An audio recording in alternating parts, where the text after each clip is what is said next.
प्रत्येक पापी को दंड भुगतना होगा। वो जिसने लालच के लिए छल किया, और वो भी जिसने अधर्म को धर्म मानकर उसका पालन किया। प्रत्येक को अपने कर्मों का फल भुगतना होगा।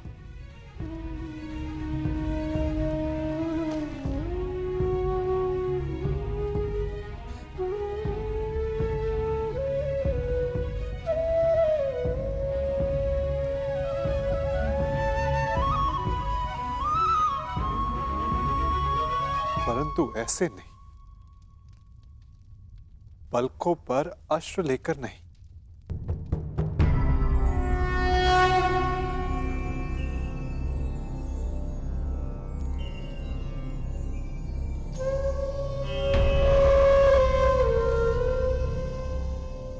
तुम्हारा जन्म इतिहास बदलने के लिए हुआ है सखी, इतिहास बनने के लिए नहीं। इसीलिए प्रतिशोध नहीं, तुम्हें न्याय का मार्ग चुनना होगा, क्योंकि प्रतिशोध अन्याय को जन्म देता है और न्याय एक नई व्यवस्था की स्थापना को।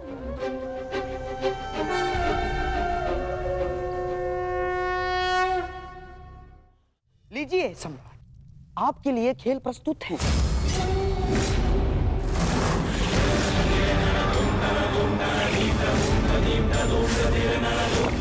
सुंदर युधिष्ठिर, अब मेरी बारी है?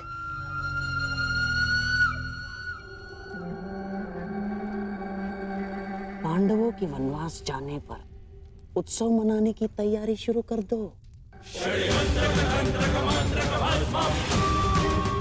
पांडवों की हार निश्चित है।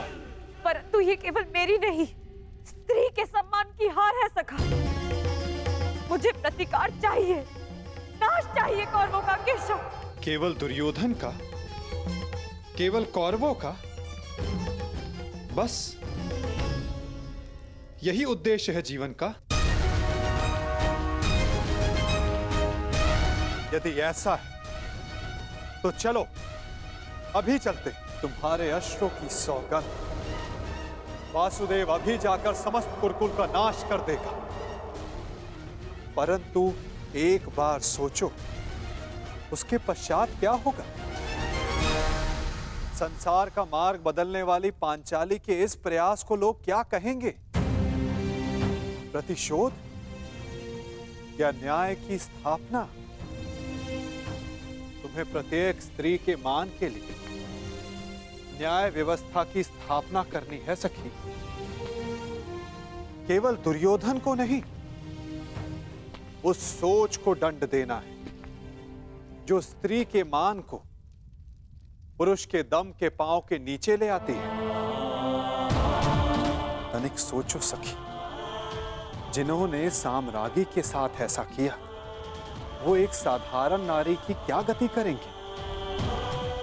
तुम्हें एक उदाहरण बनना होगा द्रौपदी, ताकि धर्म के नाम पर अधर्म का स्वांग बार बार रचने वालों के मन में धर्म का भय व्याप्त हो सके।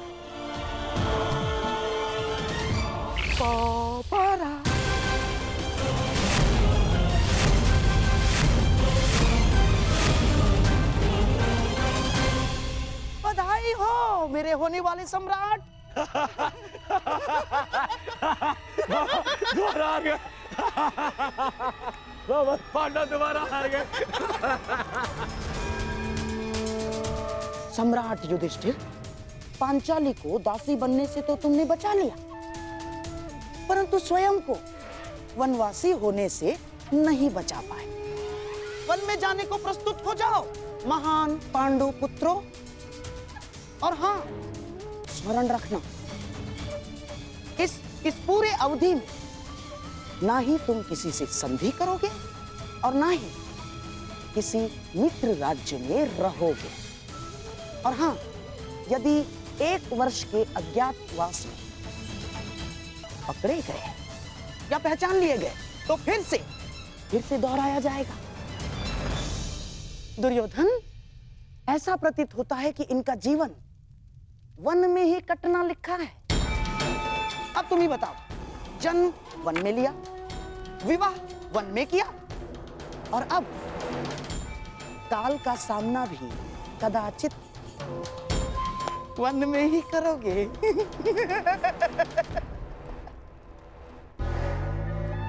लगता है यही भाग्य का न्याय है।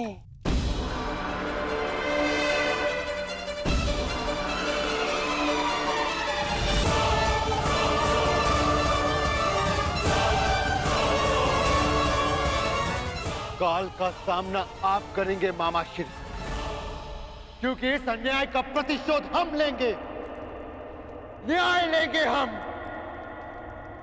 तुम्हें न्याय मिलेगा। प्रत्येक पापी को उसके किए अधर्म का दंड मिलेगा। प्रत्येक के कर्मों का फल उस तक लौट कर आएगा सखी। 13 वर्ष पश्चात हम फिर लौटेंगे, और इस बार आज्ञा नहीं, हम अपना अधिकार लेंगे। और जो कुछ इस द्यूत भूमि में हुआ है, उसका प्रतिकार हम युद्ध भूमि में लेंगे। मैं प्रतिज्ञा लेता हूं कि पांचाली के अपमान पर अट्टहास करने वाले इन 100 कौरवों को मैं अपने इन हाथों से यमलोक भेज दूंगा।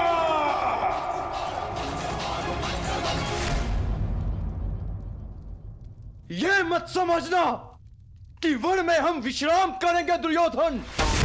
हर पल प्रतिशोध की अग्नि में जलेंगे, और जब लौटेंगे तो इतने बाण बरसेंगे, अंधकार छा जाएगा हस्तिनापुर के भविष्य पर। महायुद्ध होगा।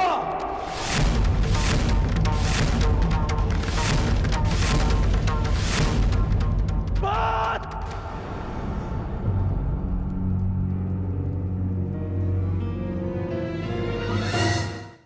किस बात का प्रतिशोध अर्जुन?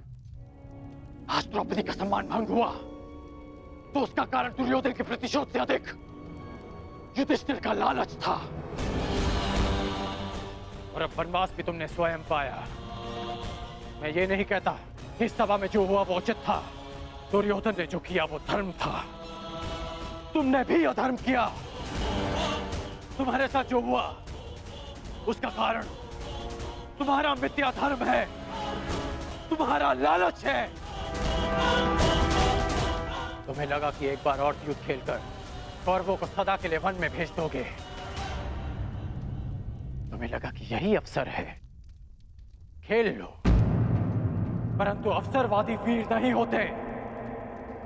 वीर वो होते हैं जो हर क्षण को अवसर बना दे। यदि आज तुम ये दूसरा दाव ना खेलकर युद्ध करते तो सौगंध अपने गुरु परशुराम की कि अपने आत्मज्ञानी के निराकरण के लिए मैं स्वयं अपना कवच निकालकर तुम्हारे चरणों में रख देता और तुमसे कहता कि मेरा सर धड़ से अलग कर दो। परंतु तुम सब कायर हो। तुमने युद्ध चुना, युद्ध नहीं। द्रौपदी का मान भंग करने के उत्तरदायी तुम पांचों भाई हो। जब देखो नियम और धर्म का बखान करने वाले। जानते भी हो कि नियम और धर्म क्या है? नियम और धर्म वो होते हैं जो समाज और मनुष्य के कल्याण के लिए होते हैं, और जो नियम और धर्म विनाश ले आए वो अधर्म है।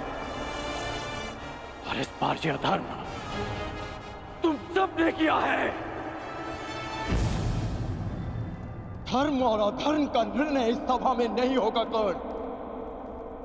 बीतने दो 13 वर्ष, उसके पश्चात होगा यह निर्णय। उन 13 वर्षों के पश्चात कर्ण युद्ध भूमि में तुम्हें सबसे आगे खड़ा मिलेगा। तुम भाई जिसे धर्म युद्ध कहते हो, मैं उसे तुम जैसे धर्म को ना समझने वालों के विरुद्ध महायुद्ध कहता हूं। ये युद्ध प्रतिशोध के लिए नहीं होगा, ये धर्म युद्ध होगा। धर्म और न्याय की स्थापना के लिए होगा, साधुओं के परित्राण के लिए, दुष्कर्मियों के नाश के लिए होगा। जब खेत में खरपतवार इतनी बढ़ जाए कि रोकी ना जा सके, तो उसे जलाकर भस्म कर दिया जाता है, ताकि उसकी भस्म की नींव पर नई फसल जन्म ले सके।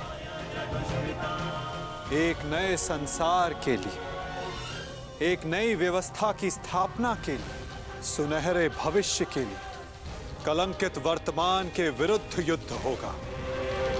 इस सृष्टि का सबसे बड़ा युद्ध होगा। उनके विरुद्ध जिनके हाथों में मैं भारत का भविष्य सुरक्षित नहीं समझता। तुम्हारे धर्म की विद्या सोच और मेरे परिवर्तन की प्रतिज्ञा के मध्य होगा महायुद्ध, होगा महाभारत। ऐसा युद्ध जो ना पहले कभी हुआ है, ना इसके पश्चात होगा। होगा महाभारत।